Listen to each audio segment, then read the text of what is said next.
A todos os presentes, excelentíssimos senhores advogados, senhores juízes, como eu, que caminhamos por esse sacerdócio desde o início da carreira, senhores membros do Ministério Público, da Defensoria Pública, em geral, todos aqueles que atuam no segmento judicial, assessores, advogados, estagiários, amigos presentes. Eu queria saudar a todos, em nome de um amigo querido, daquelas amizades assim que são equiparáveis ao amor à primeira vista. Então eu queria saudar o auditório todo na pessoa do meu querido amigo Manuel São Afonso Ferreira, que é um carioca na gênese da sua alma, não é? Não sei se é tricolor, mas é. E presidente, sabe que eu confesso que assisti até o jogo, mas eu não sou muito bom nessa coisa de futebol. Eu era sempre, quando criança, o último a ser escolhido, aquilo me criou um trauma. Mas, de toda maneira, eu sempre tenho a desculpa que o Fluminense ele dá ao seu torcedor o gostinho da vitória e depois ele perde no último jogo. E nós já estivemos, inclusive, na terceira divisão. E quando nós estivemos na terceira divisão, o Rio de Janeiro é um produtor de flamenguistas. Desde mais de 20 anos atrás não nasce mais Fluminense, só nasce flamenguista. Então eu dizia o seguinte: o Fluminense foi para a terceira divisão porque esse era o único título que nos faltava. Então nós vamos conquistar. Então eu queria pelo menos dar uma qualificação pelo fato de eu ser tricolor.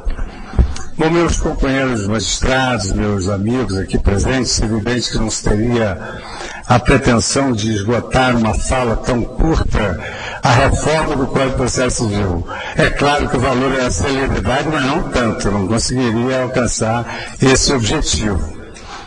Mas me recordo, quando jovem, que muito me encantava o livro do professor Carl Engels sobre a introdução ao pensamento jurídico, quando ele citava um justo filósofo da idade antepassada, Julius Kirchmann, que afirmava que somente o Sol, a Lua e as estrelas continuavam brilhando da mesma forma desde a criação do universo.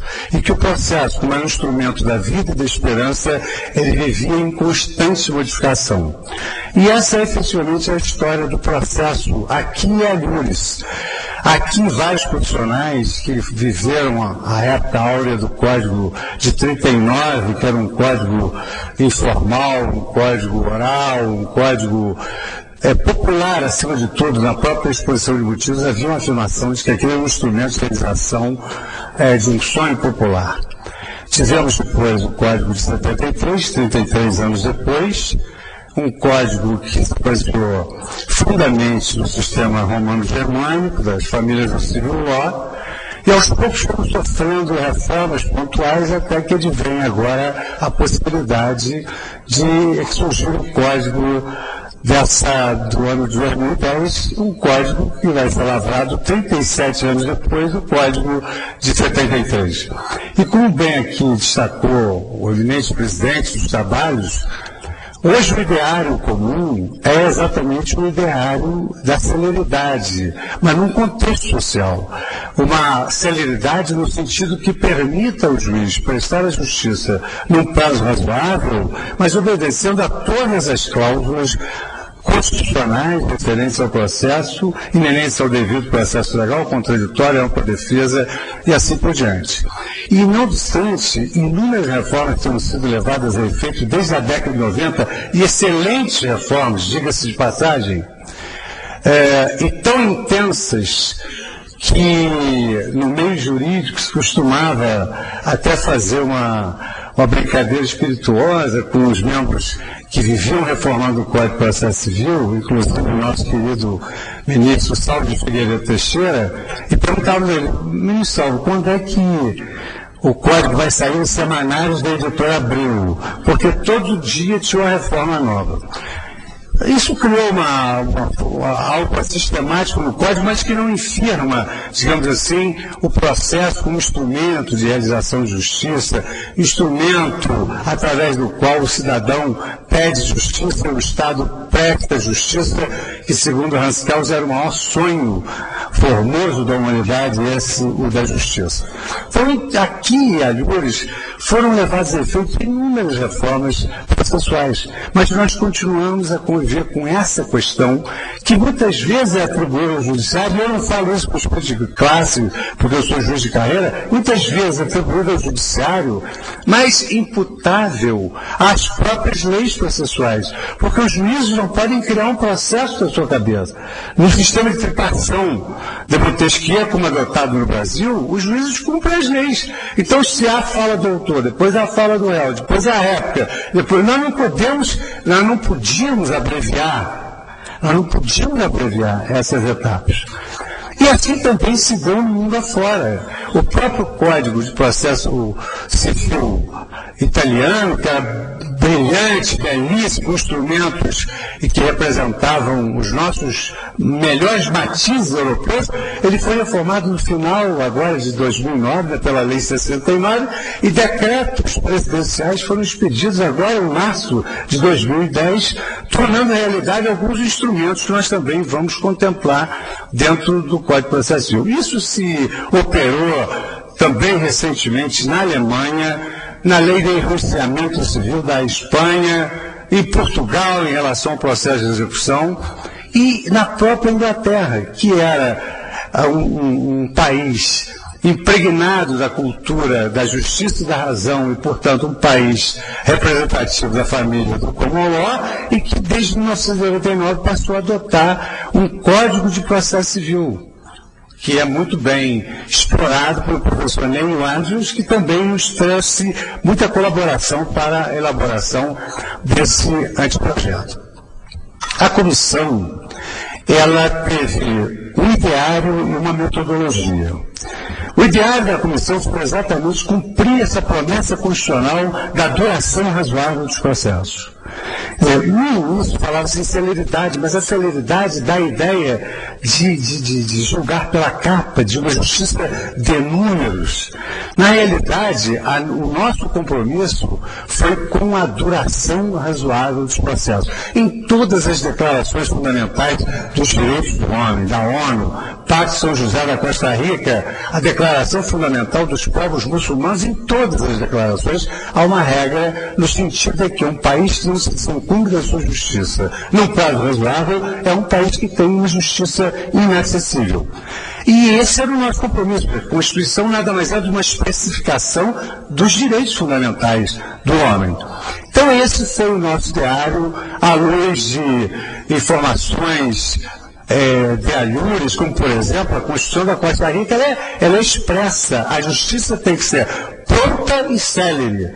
Isso é uma norma em procedendo que tem normatividade suficiente, não precisa mais nada para entender que a justiça tem que ser pronta e célere, e o juiz pode dar uma solução sob medida e adequar o caso a uma solução que ele próprio entreveja como rápida e justa.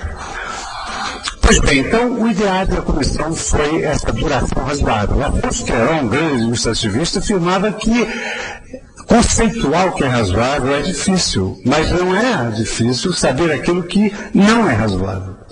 Por exemplo, o CNJ determinou que se realizasse uma situação de um processo cuja instituição fora efetuada há 30 anos. Então em quaisquer olhos de ver, uma duração, uma dilação indevida é essa de uma situação levar 30 anos para ser realizada. Mas há exemplos menores, há exemplos aí da prática judiciária, e como bem o disse o desembargador presidente, isto não é imputável ao Poder Judiciário na grande maioria dos casos. Não é imputável ao Poder Judiciário porque nós cumprimos as liturgias e as solenidades que a lei impõe no processo. Diante dessa constatação desse nosso ideário, nós criamos uma metodologia. E qual foi essa metodologia? Niceta Alcalá Zamora Castilho, num comentário sobre reformas processuais, dizia que uma reforma não se faz nem com o mimetismo que se compraz em repetir, e nem com os males da inovação, porque sempre há bons materiais na reconstrução de um novo ordenamento. E assim fez a comissão. Ela aproveitou o aproveitável e erigiu novos instrumentos capazes de cumprir esse desígnio maior, que é a nossa incumbência de dar uma resposta pronta e célere. Todo homem tem o direito fundamental de ter um processo presidido por um juiz imparcial que lhe ofereça um resultado justo, específico, como afirmava que Ovenda, quello tutto quello que ele merece, preferido num prazo razoável. Então, nessa nossa metodologia, na metodologia da comissão, nós atuamos em 3 frentes distintas. Nós realizamos reuniões presenciais entre os membros da comissão, nós temos o dever, o munus público de elaborarmos o Código de Processo Civil, não é um código plebiscitário, mas sem prejuízo para conferir uma legitimação democrática a esse novo corpo de normas. Nós realizamos audiências públicas em todo o Brasil e colhemos 240 sugestões de audiências públicas realizadas em vários estados do Brasil. Colhemos 600 sugestões por e-mails de toda a comunidade em geral e 200 sugestões da academia, do segmento científico do direito processual. E, pasmem os senhores, a comissão aproveitou 80% dessas sugestões. Sem prejuízo dessa metodologia, a comissão também procurou imprimir ao processo ao Código de Processo, como um novo ordenamento, uma nova feição dentro de um novo contexto constitucional. Nós temos a Constituição Cidadã pós-positivista de 1988, o Código é de 1973. Então, por exemplo, é um código que se contenta, eu tenho que ter cuidado quando eu falo, porque parece que eu já revolvi o código e eu tenho essa preocupação. Então, é um código que se contenta, por exemplo, com o mito da neutralidade do juiz quando estão litigando pessoas completamente diferentes. Não só com desigualdade econômica, porque isso a Constituição resolve com assistência judiciária gratuita, mas pessoas que não têm a mesma igualdade técnica, pessoas que não têm o mesmo discernimento. Há um autor inglês, John Mayer, que escreve sobre Law and Society, onde ele afirma que num país em que as pessoas não sabem os direitos que têm, elas não podem exercê-los. Então, como conviver com o mito da neutralidade do juiz diante de um país cuja carência maior não é econômica, senão a intelectual? Então, um código, nesse novo contexto, ele tem que trabalhar com os novos valores constitucionais. Hoje, o pós-positivismo, ele aproxima a decisão judicial da ética e da legitimidade exatamente porque o juiz hoje só pesa numa questão infraconstitucional os valores da dignidade humana, os valores da moralidade administrativa, os valores da impessoalidade, os valores da eficiência. Então, esses valores entram em cena exatamente nessa atividade de concreção que nós, magistrados, temos. E é por essa razão que o novo código, que, se Deus nos ajudar, será chancelado pelo Congresso Nacional, ele tem uma estrutura modificada. O novo código tem uma parte geral aplicável a todos os processos. Em todos os processos pode haver intervenção do Ministério Público, em todos os processos pode haver nulidades, em todos os processos pode haver litisconsórcio, em todos os processos a citação é válida ou inválida. Então, há regras gerais aplicáveis a todos os processos e procedimentos. Em segundo lugar, os procedimentos especiais, no fundo, são ações de cognição, são ações de conhecimento. Então, estão todos encartados no livro do processo de conhecimento. Alguns conjurados, porque não tinham mais razão de ser.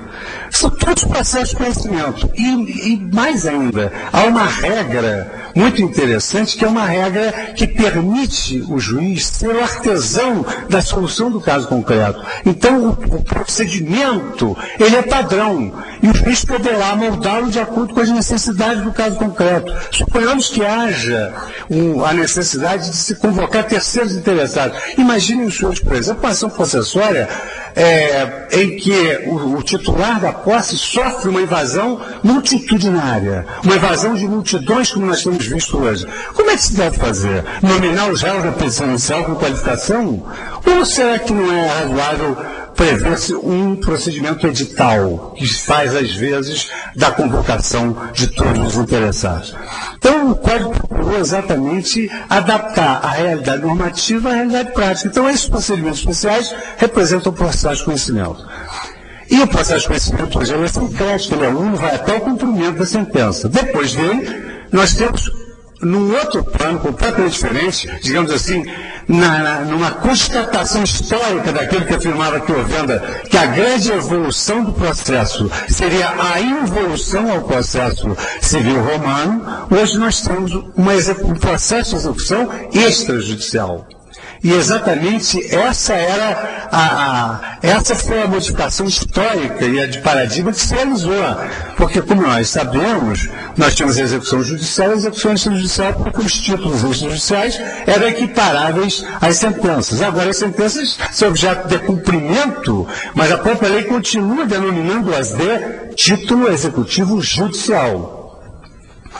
A execução hoje ela vai se basear especificamente no título executivo extrajudicial, que é algo que hoje tem uma amplitude muito grande. Qualquer declaração de reconhecimento de uma obrigação é um título executivo extrajudicial. As sentenças declaratórias hoje são passíveis de execução porque elas reconhecem a existência de uma obrigação e representavam um purismo inaceitável obrigar a pessoa, depois de uma sentença declaratória, promover uma ação condenatória com liquidação daquele quantum de beato para depois executá-lo. Esses paradigmas foram vencidos, porque paradigmas elegidos numa época em que o processo tinha sobre si uma grave suspeita de que o juiz poderia estar comprometido com o seu regime. E por isso Montesquieu insinuava que o juiz deveria ser apenas a boca da lei. Daí o valor que durante muitos anos teve a sentença declaratória. Mas hoje nós sabemos que o judiciário, através do processo, tem que prestar justiça, tornar a justiça realidade, tornar concretos os direitos fundamentais da pessoa humana. E por isso, então, além do processo de execução, nós temos os processos, posteriormente os processos nos tribunais, que nós vamos ver algumas pequenas diferenças que eu entendi de mais interessantes para poder abrilhantar esse dia que eu não sabia que era a inauguração aqui desse teatro e a fortiori não sabia que eu seria o artista principal, mas estou muito lisonjeado com isso. Bom, então temos o processo, a parte geral. Eu vou pegar uma aguinha. A parte geral, temos o processo de conhecimento, temos o processo de execução, e é porque é transparente, com vidro, eu não sabia onde é que eu pegava. Temos o processo de conhecimento, o processo de execução, o processo nos tribunais e, finalmente, as disposições finais e transitórias. Eu vou procurar fazer uma rápida passagem naquilo que é de mais interessante. Então, na parte geral, por exemplo, o que eu destacaria? Eu destacaria essas lex legum, ou seja, essas regras em procedendo que advertem o juiz que, quando ele decidir, ele deve fazê-lo atento a esses valores constitucionais.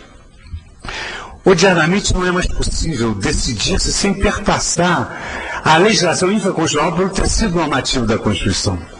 O Superior Tribunal de Justiça, por exemplo, julgou um caso em que um delegado que recebia um salário digno para salvar a vida de um preso que se cortara com um vidro, ele, delegado, para salvar a vida do preso, contaminou-se com aquele sangue e descobriu uma grave doença de hepatite C. Em razão dessa doença, ele foi obrigado a despender uma soma expressiva dos seus salários para a compra de medicamentos e acabou se situando numa zona fronteiriça à miserabilidade. Ele perdeu as condições econômicas saudáveis de uma vida digna. Esse homem peregrinou 10 anos pelos tribunais do país até que chegasse ao Superior Tribunal de Justiça. O contra-argumento que havia é que ele não era miserável juridicamente à luz da Lei 1060. Mas isso é um argumento positivista. Isso é um argumento que não serve para fazer justiça em nenhum lugar do mundo. Aliás, o positivismo só serviu ao Terceiro Reich. E os juízes do positivismo foram julgados nos quarteirões da Baviera e pagaram pelo preço de não terem sensibilidade jurídica, que eu costumo dizer. Justiça não se aprende. Justiça é aquilo que nós sentimos. E é por isso que sentença é quod iudex perem quid sentia, aquilo que o juiz sentiu das provas, das inquirições, do tremor da testemunha, da vacilação do interrogando e assim por diante. Então, nessa parte geral, o Código, aí prosseguindo aqui na história, então, no Superior Tribunal de Justiça, este cidadão tinha contra si essa alegação de que ele não era uma pessoa miserável juridicamente e que, portanto, ele não fazia jus ao pedido que ele formulara de restabelecimento da sua situação no estado anterior à aquisição daquela doença por contaminação do preso.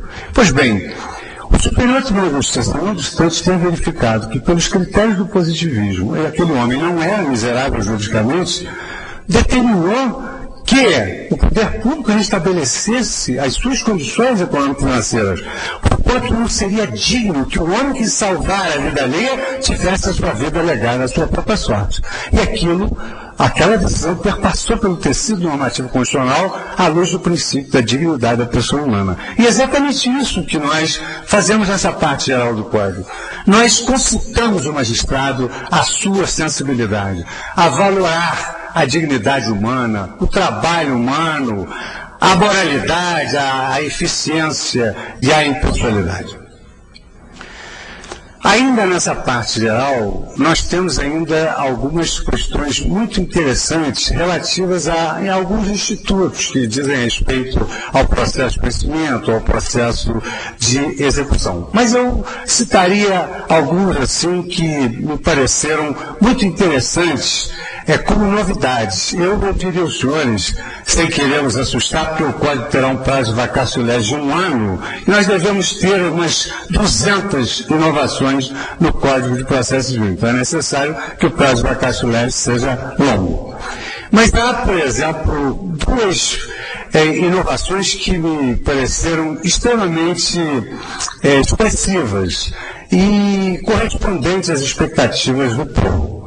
A primeira delas diz respeito à presença de um novo auxiliar do juiz denominado de amicus curiae, o auxiliar do juízo, porquanto nós juízes, por presunção legal, já tivemos até sabedoria divina e graças a Deus isso se afastou, porque os erros autenticam a nossa humanidade. Mas também se afirma por presunção júria de júri que nós juízes temos conhecimento enciclopédico. E evidentemente que nós não temos conhecimento enciclopédico. Então, quando eu me deparo com uma causa em que eu tenho que decidir sobre demanda de potência reservada de energia elétrica, eu tenho que me valer de um engenheiro elétrico. Eu não sei o que é isso. Aliás, na minha época, quem sabia o que era isso fazia científico. Eu fui fazer clássico para fugir desse negócio de números, etc. Então, evidentemente que o juiz tem que ceder-se à sua própria insciência, ser humilde o suficiente para mandar nomear um engenheiro do N para explicar. No STJ, por exemplo, eu me deparei com um caso de fidelização de telefonia. Nós estamos acostumados com esse termo nas relações humanas, né? A fidelidade de uma pessoa em relação a outra. Agora, ser fiel à telefônica me parece uma coisa completamente heterodoxa, mas, diante da minha ciência, eu nomeei amicus curiae a Anatel. E a Anatel veio e me deu uma informação no processo entre partes. Eu chamei a Anatel, essa convocação do amicus curiae não mudou nada, não deslocou competências, nada, apenas me deu um esclarecimento que eu não tinha. E esse amicus curiae, ele pode ser nomeado pela sua própria especialidade, pela repercussão social daquela decisão, pelo tema específico, pelo juiz de primeiro grau, pelo tribunal local, pelo tribunal superior e assim por diante.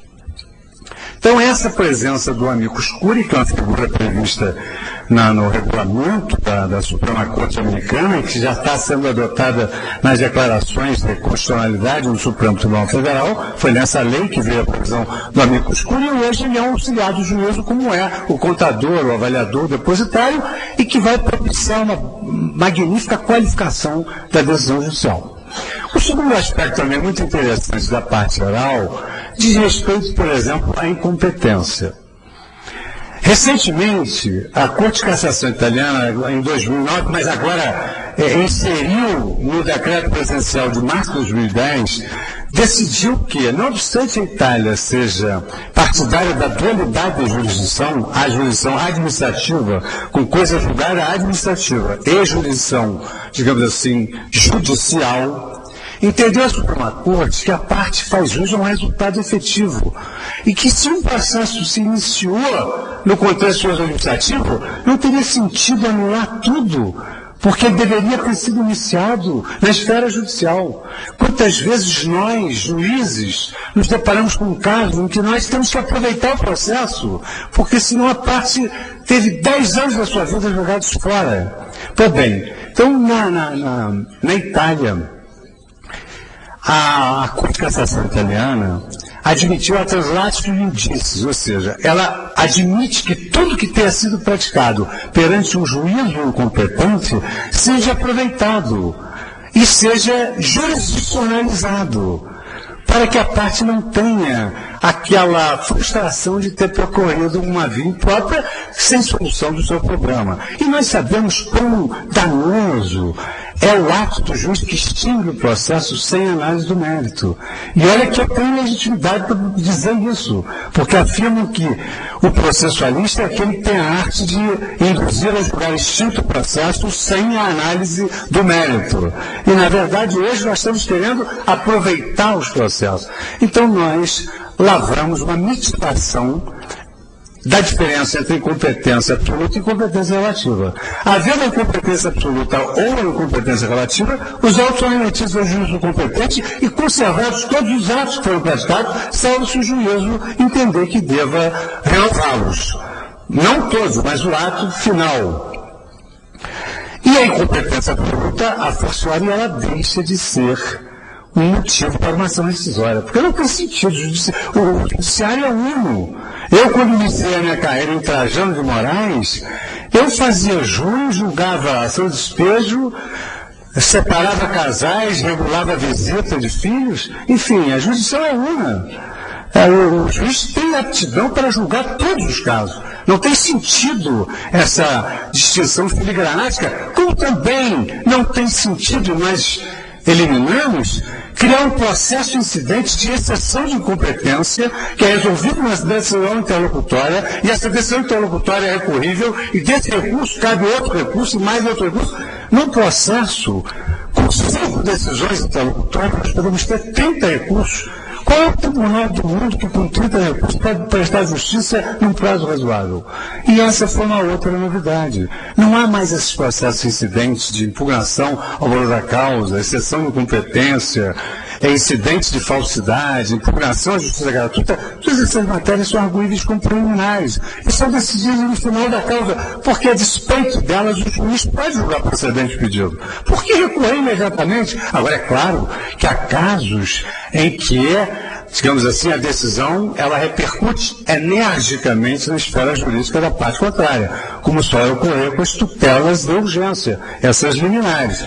Para esses casos, nós os levamos mais a sério do que eram. A tutela de urgência, muitas vezes, ela resolve a questão judicial pela sua própria eficácia prática. Porque a tutela liminar, ela não é um julgamento antecipado da lide, normativamente. Mas no plano fenomênico, no plano prático, muitas vezes tudo se resolve através de uma liminar que gera efeitos irreversíveis, que o legislador não ia conseguir entrever o efeito irreversível que é da vida fenomênica. Então, esses agravos, essas decisões de urgência são passíveis de agravo. E mais, de agravo instrumento de conhecimento imediato pelo tribunal, e mais, são decisões antecipatórias do mérito. Elas são decisões que atingem o bem jurídico pretendido pela parte, de sorte que nesses agravos tem que haver sustentação oral, porque é como ocorre mutatis mutandis com uma apelação. Isso é uma sentença liminar. Essa é uma sentença liminar. Então, nós tiramos de um lado, reduzimos a utilização do agravo, mas nesses casos de tutela de urgência, decisão interlocutória de mérito e decisão proferida na execução, que se não for resolvida, não se prossegue na fase posterior, nesses casos cabe agravo de instrumento. E nos casos de tutela de urgência e decisão interlocutória de mérito, cabe inclusive a sustentação oral pelos advogados. Com relação ao processo de conhecimento, duas questões são muito interessantes em matéria, aliás, três, eu elegeria três, em matéria de inovação, trazendo talvez um alento para essa aspiração em relação à duração razoável dos processos. A primeira modificação é que todas as ações passam a ser ações dúplices. Quer dizer, tanto o autor quanto o réu podem promover pedidos um contra o outro, desde que haja uma ligação com o fundamento da ação ou o fundamento da defesa. Isso evita a duplicação de processos e aqueles pré-requisitos da reconvenção, que muitas vezes não se sabia se indefinida a reconvenção cabia apelação, agravo, e se a reconvenção podia ser julgada antes da ação ou depois. As ações são duplas e o juiz decide tudo na sentença final, e essa sentença tem um recurso que pode ser interposto por ambas as partes, dependendo da sucumbência que elas sofreram no curso do processo.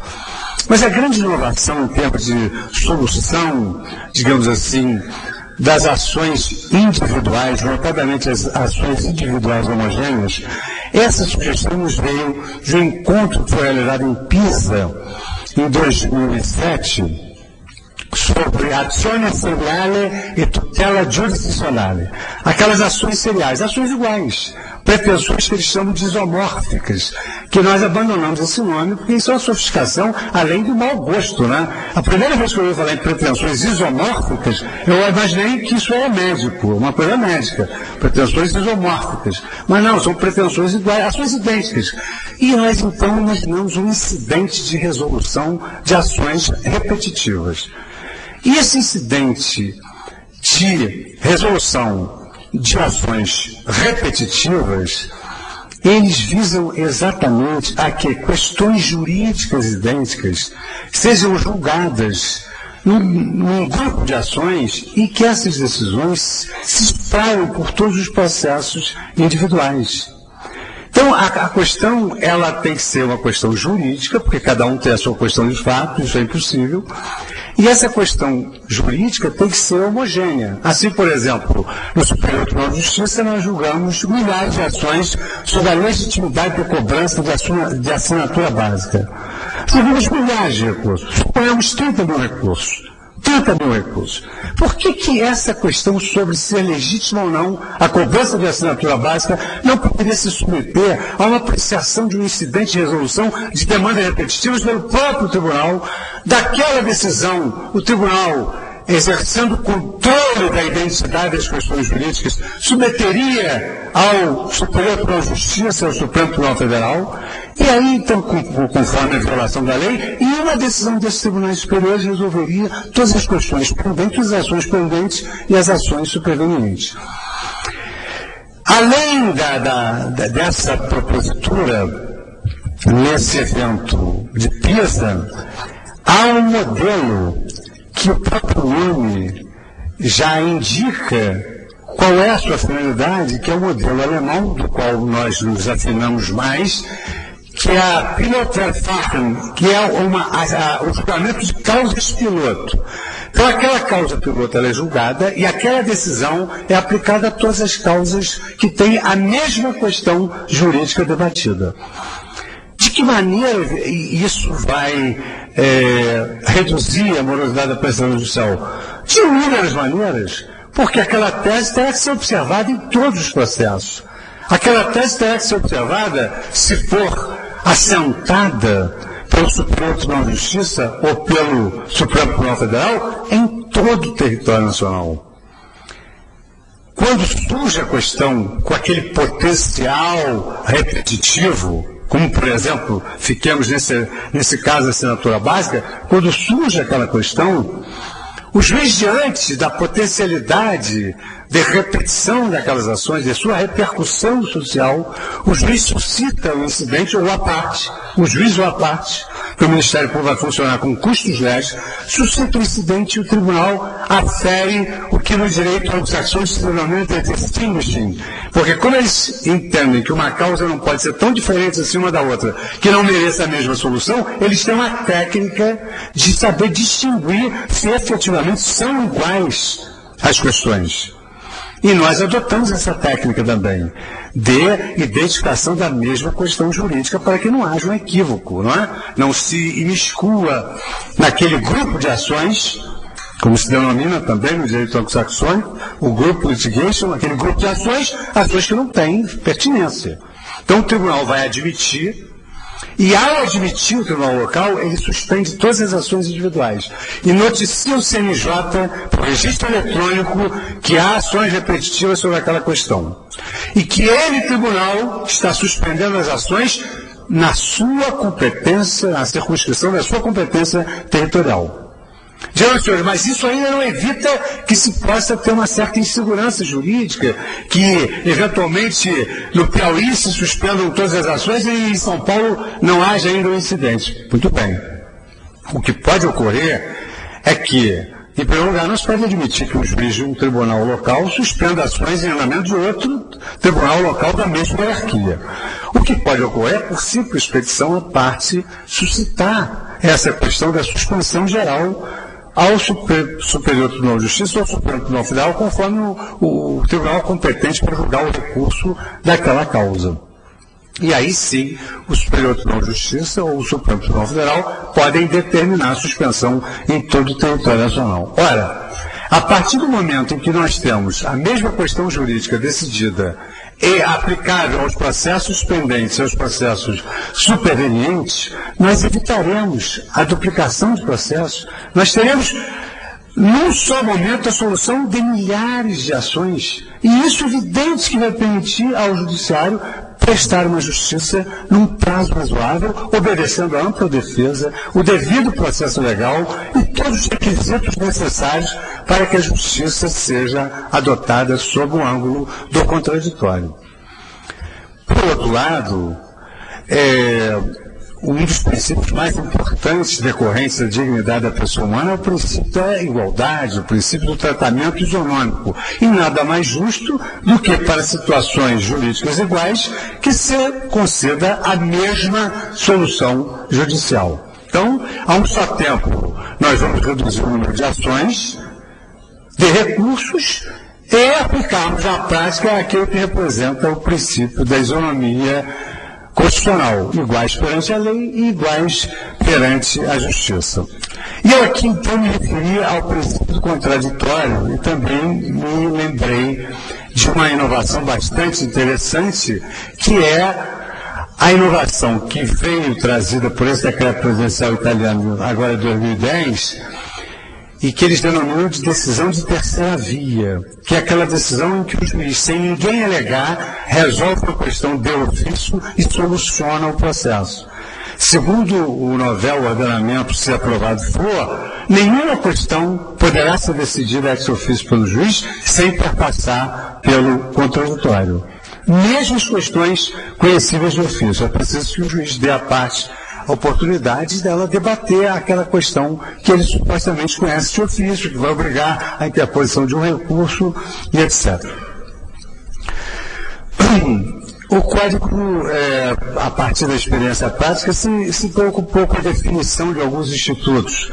Então, por exemplo, a conexão, ela hoje tem como critério de desempate para a reunião das ações o despacho com a ordenação. Para o juiz não ficar nessa dúvida se são os juízes da mesma competência territorial que despachou, que citou, vamos simplificar o processo. O despacho com a ordenação, porque o juiz com a ordenação analisou, pelo menos popularmente, se a petição inicial não era inepta. E, por outro lado, nós redefinimos, então, alguns conceitos, por exemplo, de conexão. A conexão quando duas ações, em sendo julgadas separadamente, elas podem gerar o risco de ações contraditórias. Assim, por exemplo, uma ação anulatória de um crédito e uma execução de título executivo não tem nada de conexão à luz da regra do artigo 103 do Código de Processo Civil. Não tem sujeitos iguais, cada um está num polo, não tem a mesma causa pretende e não tem o mesmo pedido. Agora, seria absolutamente inconciliável uma decisão que julgasse procedente a declaração da inexistência do crédito e uma outra que prosseguisse com a execução expropriando os bens do devedor pelo mesmo crédito. Então, conexão é o fenômeno exatamente definido à luz da possibilidade de decisões inconciliáveis. Expurgamos aquela grande distinção, quer dizer, eu não estou falando nada diante do volume. Eu sugeriria a todos que abrissem a página do Senado Federal, que foi concluída ontem, com mais de 200 alterações do Código de Processo Civil. Mas, por exemplo, nós definimos aquela questão do litisconsórcio unitário necessário, que não sabia se era necessário ou unitário, então nós explicamos, definimos em 2 artigos. Unitário é quando a decisão tem que ser homogênea para todos os litisconsórcios. Necessário quando a eficácia da sentença, por força de lei, depende da presença de todos na relação processual. Não se pode constituir um contrato sem a presença de todas as partes que são partícipes daquele negócio jurídico. O que eu vendo no início do quartel do século passado já anunciava nas pretensões desconstitutivas, todos os que participaram do negócio jurídico têm que ser chamados. Este é o litisconsórcio necessário. Mas, por via das dúvidas, para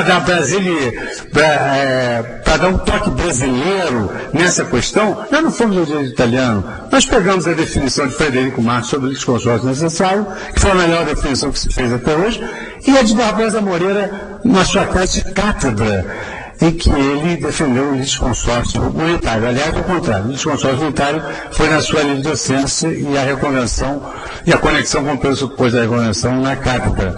Mas, de qualquer maneira, o professor Zé Carlos Barbosa Moreira, em todos os seus concursos, tirou 10 em absolutamente tudo e é um dos maiores expoentes, e nós copiamos o que havia de melhor em termos de definição jurídica do Instituto. Prestigiando, sobremodo, em razão de um movimento universal de solução alternativa dos litígios, a conciliação prévia. Quer dizer, a conciliação ela tem que ser realizada no início do processo, porque é naquele momento que as partes ainda não se desgastaram emocionalmente. É naquele momento em que o juiz tem condições de persuadir. É naquele momento em que não se arrancam concessões dos mais fracos. No projeto da Florença, do professor Mauro Capelletti Brengar, há exemplos magníficos de conciliações que esvaziaram em 70% cortes distritais, cortes estaduais. Então, a critério do juízo, porque evidentemente que o juiz verifica se uma questão pode ser solucionada ou não. Ou mediante uma consulta às partes através de um despacho, o juiz pode determinar a realização ou não de uma conciliação. Porque nós também sabemos da inviabilidade prática de se abarrotarem as pautas do juízo com a tentativa de conciliação. Mas é aí, talvez, uma inovação levada a cabo, porquanto hoje no mundo inteiro, através de uma visão prospectiva, se entende que a solução dos litígios, num breve espaço de tempo, será levada a efeito através de conciliações ou então dessas demandas, dessa resolução de demandas repetitivas, que está através também do processo coletivo. Mas fica aqui uma advertência desse Congresso de Pisa que é fácil de se verificar. As ações que versam pretensões individuais homogêneas, elas não podem ser decididas como são as ações individuais. Não podem ser decididas com ações individuais, porque elas acabam gerando decisões inconciliáveis. Um juiz defere, o outro indefere. Isto gera insegurança jurídica, desprestígio para o Poder Judiciário. Evidentemente, e nós temos que prestigiar a força da jurisprudência, que é o que nós fizemos no processo relativo aos recursos, que agora já adiante vamos observar. Bom, então, no processo de conhecimento, há inúmeras soluções, inclusive uma solução de finalidade prática. Quando o juiz, por puder acolher uma preliminar a favor da parte a quem aproveita a solução do mérito, ele deve passar pela questão de forma e enfrentar a questão de fundo. Porque o juiz acolhendo a preliminar, ele extingue o processo, ele não pacifica e aquele litígio vai voltar a ser debatido, a paz social não estará realizada e então, evidentemente, que não se deve sacrificar a questão de forma, não se deve sacrificar, perdão, a questão de fundo em favor da questão de forma. Com relação ao processo de execução, há algumas boas inovações. Algumas foram levadas a efeito em Portugal, que estão sendo experimentadas, mas eu também devo dizer aos senhores que durante a minha dedicação, e que ainda é muito diminuta, e da expressão da minha cultura, que também está no mesmo nível da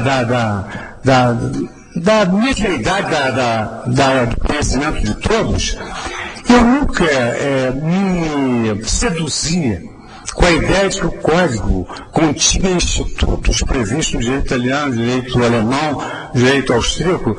Há coisas que são nossas. O Brasil tem as suas necessidades, tem a sua população, tem a sua carência intelectual e que às vezes é incompatível com um código extremamente sofisticado, que torna o direito inconcebível pelo cidadão comum. Então nós criamos alguns instrumentos que são instrumentos para as nossas necessidades. Assim, por exemplo, houve recentemente, no processo de execução e de cumprimento da sentença, uma inovação que é uma evolução ao velho processo romano, de que após a actio iudicati, havia um tempo iudicati, que era o tempo que o vencido sopesava se ia cumprir a obrigação declarada na sentença ou não, e quando ele não fazia, iniciava-se então aquele prazo para se praticar os atos de expropriação de soberania estatal. E houve uma modificação recente no artigo 475J, que a doutrina ainda se desavém, a jurisprudência ainda não se pacificou sobre se aquela multa do artigo 475, ela incide automaticamente ou o devedor tem que ser convocado para cumprir a obrigação, incidindo posteriormente então a multa? Bom, a jurisprudência, ela tende a determinar a intimação pessoal do devedor para depois incidir a multa. A doutrina atual, majoritária, entende que deve haver uma intimação pessoal para incidir aquela multa. Porque, por vezes, o advogado pode não comunicar a parte vencida, por vezes, o advogado não comunicando, ele também não pode ser responsabilizado. Por essa razão, nós, então, resolvemos terminar com essa discussão e tornar obrigatória a intimação pessoal do devedor por via postal, que também resolve o problema da duração razoável dos processos. Com relação às astrentes, aquelas multas, muitas vezes nós observamos que essas multas, elas representam, na prática, um enriquecimento sem causa do vencedor da demanda, porque elas vão correndo e superam em muito o valor da obrigação principal. Então nós tivemos algumas inovações nesse campo. Essas astrentes, elas vão correndo até que elas vão correndo e sendo depositadas. Fixadas em liminar ou em sentença, elas vão sendo depositadas. Então aquela astrente da liminar, ela vai ser depositada.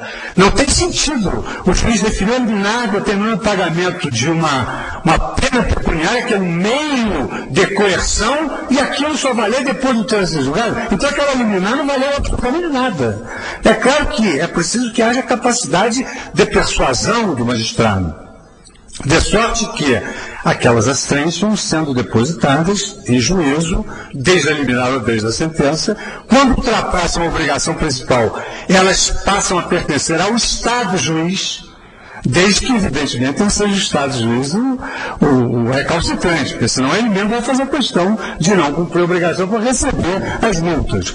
As multas contra o Estado vão para a parte diversa, mas sempre depositadas e só levantadas depois do trânsito julgado da decisão ou quando houver agravo de instrumento contra o indeferimento de recurso especial ou extraordinário. Porque nesse caso, em que a parte já está no recurso extraordinário, a decisão judicial tem um grau de juridicidade bastante sólido, porque a parte está tentando modificar no Tribunal Superior e o seu recurso foi indeferido, foi rejeitado, ela oferece um agravo de instrumento. Agora, nesse campo, o que há também de muito interessante é a questão relativa às obrigações de fazer. E aí nós temos uma imbricação magnífica com o sistema do common law. Os juízes do sistema do civil law, eu, que comecei a minha vida lá com 27 anos nas comarcas do interior, o juiz do civil law sempre foi um burocrata judicial. O juiz do civil law, ele não condena, ele simplesmente a condenação não tem eficácia nenhuma. Ele apenas concita a parte que cumpre a obrigação sob pena de se iniciar uma execução de sentença que é muitíssimo gravosa para o próprio vencedor da causa. Todos nós sabemos que a execução de sentença é a verdadeira via crucis do profissional. Por outro lado, os juízes do common law, eles não condenam, eles ordenam. Então, nesse sistema, houve uma diferença na gênese da criação das duas famílias, do civil law e do common law. As famílias do civil law importaram aquela postura do iudex romano, que praticava a juris dictio, ele dizia o direito. Os países do sistema da common law adotaram a postura do pretor romano, que impunha o imperium iudicis. Ele emitia ordens, enquanto o juiz se limitava a proclamar as palavras da lei. Os tempos foram se modificando e as formas usuais de prestação de justiça alcançaram níveis alarmantes de satisfação exatamente pela inefetividade das decisões judiciais que caíram um desprestígio muito grande para o Poder Judiciário, porque o cidadão comum diz: eu não entendo, eu ganho e não consigo realizar. Então, o próprio Código, na sua parte geral, já pronuncia: é dever do juiz tornar concretas as suas decisões judiciais, realizar os direitos fundamentais do cidadão. E, nesse particular, nós enxertamos, principalmente nessas obrigações de conduta, que nós conhecemos como obrigações de fazer e de não fazer, às vezes obrigações contraídas in tutto personae, personalíssimas, só aquela pessoa pode fazer ou não fazer. Nesses casos, nós introduzimos no Código de Processo Civil algo que Aldo Vignani já vinha pré-anunciando nos estudos sobre a common law e a inibitória do civil law, ou seja, a criminalização do processo civil. Se nós sairmos aqui agora e algum guarda nos pedir a carteira de motorista, ou se, por exemplo, um jovem, porque ninguém pode praticar uma prova contra si mesmo, se um jovem se recusar a uma diligência que o humilhe, ele será preso por crime de desacato à autoridade. E nós, juízes, trabalhamos anos a fim, dedicando a nossa saúde e a nossa devoção à nossa função, prestamos a justiça e ela é descumprida com a maior desfaçatez, sem que absolutamente nada aconteça. E isso carrega um desprestígio singular para o Poder Judiciário. Então nós adotamos aquela postura do pretor romano e inserimos a mandamentalidade nas decisões judiciais das obrigações de fazer e não fazer.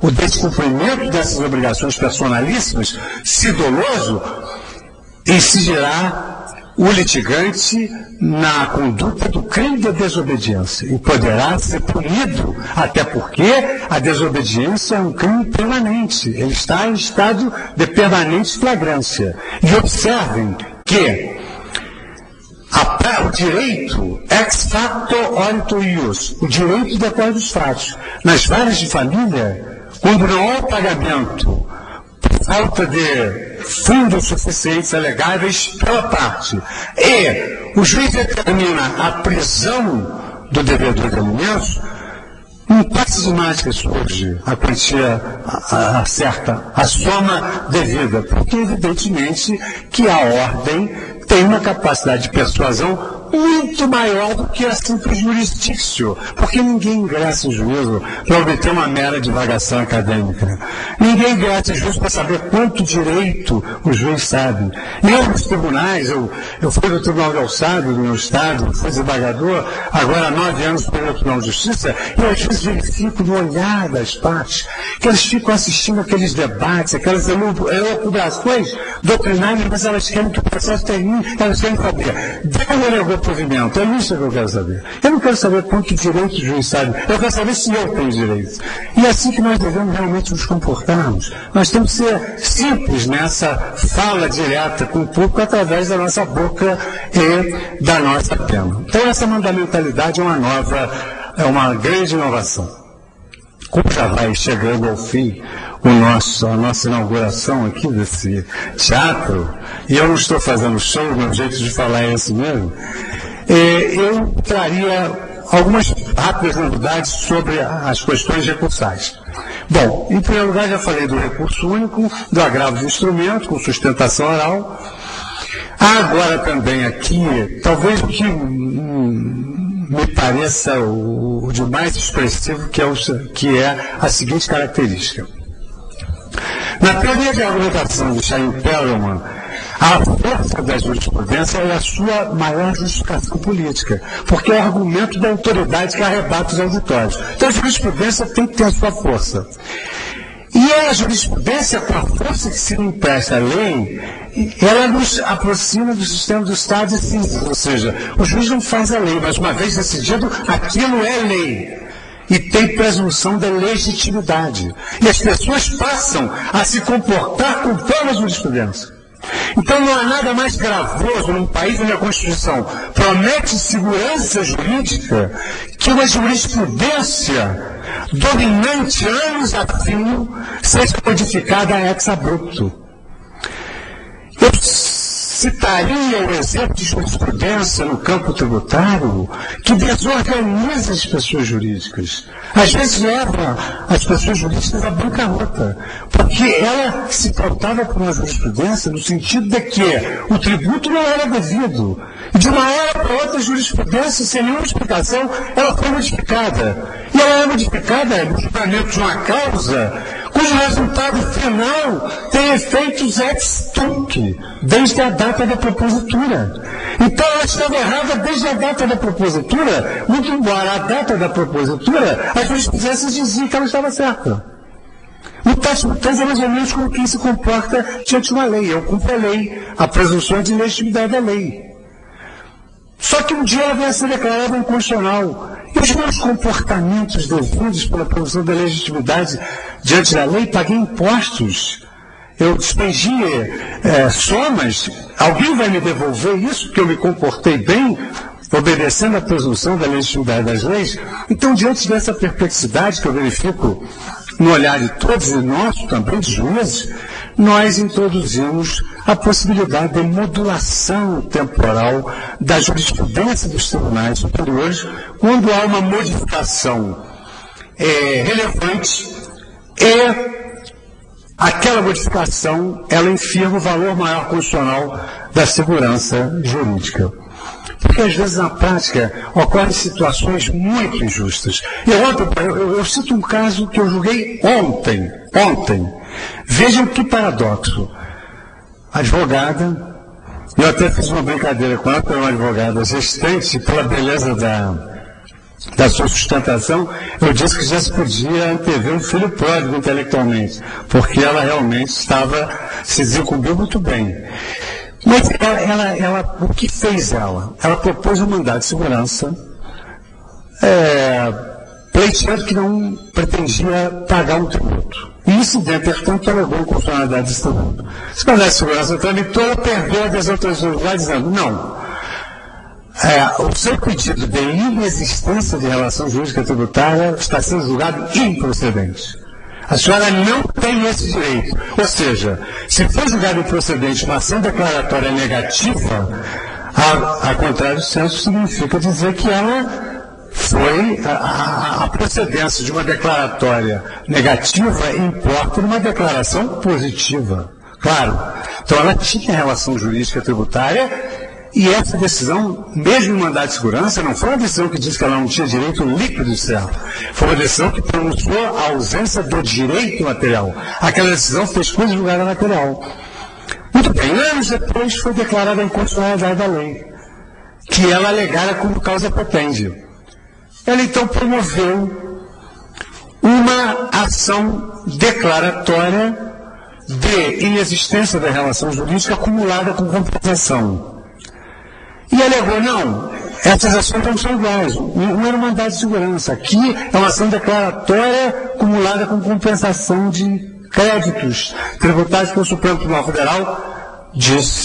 Afirmou que o tributo era inconstitucional. Pois bem, tecnicamente ela esbarrou num grave problema. Por quê? Porque no mandado de segurança declarou-se que ela não tinha direito. E a coisa julgada não tem compromisso com a justiça nem com a verdade, mas com a estabilidade e a segurança social. Por isso que, em relação àquele pedido que ela formulou, o pedido pressuposto que ela formulou uma acumulação sucessiva, declara que eu tenho direito e me deixa compensar. Aquela declaração que ela pedira com pedido pressuposto era coberta pela coisa julgada. E nessas acumulações sucessivas só se atende o pedido subsequente se for atendido o pedido antecedente. E o pedido antecedente estava coberto pela coisa julgada. Agora vejam que paradoxo. Já havia passado o prazo da ação decisória, porque ela acreditava que a lei era inconstitucional. E tanto ela tinha uma razão em potencial, que apesar da produção da legitimidade da lei, essa lei veio ser declarada inconstitucional anos depois. Então, vejam que paradoxo, que truque do sistema, que surpresa que o processo não pode criar para as partes, já o dizia o professor Machado Guimarães, para que os senhores tenham a noção da importância do professor Machado Guimarães. O professor Machado Guimarães era o guru do professor Barbosa Moreira. E mais importante do que isso, assim como o Líbano criou em São Paulo a Escola do Direito Processual Brasileiro, Machado Guimarães criou a Escola Processual de Copacabana. Isso tem um valor muito maior. Criar uma escola processual em Copacabana é muito difícil. Mas dizer professor Machado Guimarães, entre uma praia e outra também se faz ciência. É possível. É possível. Bom, então, evidentemente que o processo criou um truque que ela caiu nesse truque. Por quê? Porque ela não tinha mais prazo para promover a ação decisória. E o máximo que ela poderia fazer era esperar ser executada e agora, de acordo com o novo instrumento, alegar a inconstitucionalidade da lei. Porque hoje nós temos a possibilidade, na impugnação do cumprimento de sentença, 11 em base da execução, de alegar a inconstitucionalidade da lei em que se baseou a sentença. É uma anomalia do sistema, uma relativização da coisa julgada que é um absurdo verdadeiro, mas está lá no código. E se nós achamos absurdo, isso significa que nós vamos retirar, evidentemente. Sem prejuízo de nós, diante de casos como esse, inseriremos um dispositivo dizendo o seguinte: a parte terá direito à ação decisória 1 ano depois de declarada a inconstitucionalidade da lei na qual se baseou a sua sentença. Isso é justo. 1 ano depois de declarar a inconstitucionalidade, rescinde o julgado. Aí é justo. Não há truques, é claro, a pessoa vai se comportando como deve. Prevalece a presunção da legitimidade da lei, mas num dado momento, para declarar inconstitucional, ela rescinde aquela decisão e vai reaver aquilo que lhe é devido. Nos tribunais superiores assistimos com muita frequência recursos especiais inadmitidos porque tem fundamento constitucional e recursos extraordinários inadmitidos porque tem fundamento infraconstitucional. Nós criamos aí uma fungibilidade. Se o STJ entender que o recurso tem fundamento constitucional, manda para o Supremo Tribunal Federal. Se o Supremo Tribunal Federal entender que o fundamento é infraconstitucional, manda para o Superior Tribunal de Justiça. Agora, é claro que quem manda é quem pede e obedece quem tem juízo. Se nós mandar para o Supremo ele disser que nós estamos errados, nós estamos errados. É porque o Supremo Tribunal Federal é o único que tem o direito de errar pela última vez. Então, estamos errados. Se o Supremo Federal mandar para nós, vale a segunda regra, obedece quem tem juízo. O Superior Tribunal de Justiça cumpre aquela obrigação. Nós distinguimos para lamento dos saudosistas, a figura dos embargos infringentes. Por quê? Porque nós criamos uma forma diferente. Porque veja o seguinte, hoje o cabimento dos embargos infringentes pode ser impugnado por vários recursos. O próprio cabimento, depois o mérito dos embargos infringentes. Então só isso dá margem a inúmeros recursos. Então o que fizemos nós? Eliminamos os embargos infringentes, mas o voto vencido faz parte da devolução do recurso quanto à questão jurídica, nos limites da divergência. E mais ainda, está pré-questionada a matéria no momento em que a parte recorre. E por fim, inclusive, para tranquilizá-los também em relação a isso, o simples oferecimento de base de declaração já é suficiente para cumprir o requisito do pré-questionamento. Porque, muito embora eu pertença ao tribunal, eu, sinceramente, eu particularmente vencido, mas não convencido, eu não concordo com a ideia de que se a parte ingressa com base de declaração e não tem uma resposta ao seu pedido de aclaração, que ela tem que promover um recurso especial por violação do artigo 535, mandar baixar novamente para se pronunciar. Uma vez admitido o recurso, o tribunal deve invadir a cognição da causa e julgá-lo. E exatamente por força desse conhecimento, nós entendemos que a admissibilidade de recurso geral, ela gera muitos recursos incidentes. Então o que fizemos nós? A admissibilidade é do tribunal. Se o juiz quiser, o recurso vai para ele se retratar. Se não se retratar, manda para o tribunal, que a admissibilidade é do tribunal. Por quê? Porque, em primeiro lugar, não há recurso da admissibilidade, já está lá no tribunal. Já comemos várias etapas com isso. Em segundo lugar, há uma regra muito interessante no direito estrangeiro de que, quando há uma causa que possa influir na evolução do direito, essa causa tem que ser apreciada. Se ela ventilar uma questão jurídica que seja essencial ao progresso jurídico, essa causa tem que ser ventilada. Então o Código tem uma regra de aproveitamento de um recurso se a questão de fundo ela concorre para o progresso do direito, para a evolução da ciência jurídica. São novos paradigmas, são novos tempos. Já ontem eu tive a oportunidade, por gentileza de um periódico local, de escrever um tema escrever sobre isso. As pessoas às vezes se deparam com uma certa apreensão diante do novo. Mas Cervantes já exclamava alto tempo, alto direito. Porque não se pode servir a sua época e a mesma época ao mesmo tempo, como dizia o poeta Fernando Pessoa. E recentemente eu li uma obra que inspirou muitíssimo a nossa comissão. Essa obra é uma obra de um livro. Aliás, tinha que ter sido escrito por uma mulher, que elas são realmente muito mais sensíveis. Foi escrito por Marta Medeiros, Montanha Russa, onde ela escreve sobre aprendendo a aprender. E isso influenciou muitíssimo a nossa comissão. Porque, diz ela, em dados momentos da vida, nós imaginamos que é preciso nascer de novo para poder aprender de novo tudo aquilo que estão querendo nos ensinar no curso de um momento que nós já solidificamos a nossa cultura. E diz ela, mas é possível,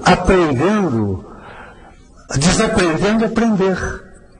E aí eu volto ao poeta Fernando Pessoa, quando ele dizia realmente, às vezes é preciso esquecer para lembrar, desaprender para aprender, e às vezes até raspar a tinta com que pintaram os nossos sentimentos, para que nós voltemos a amar.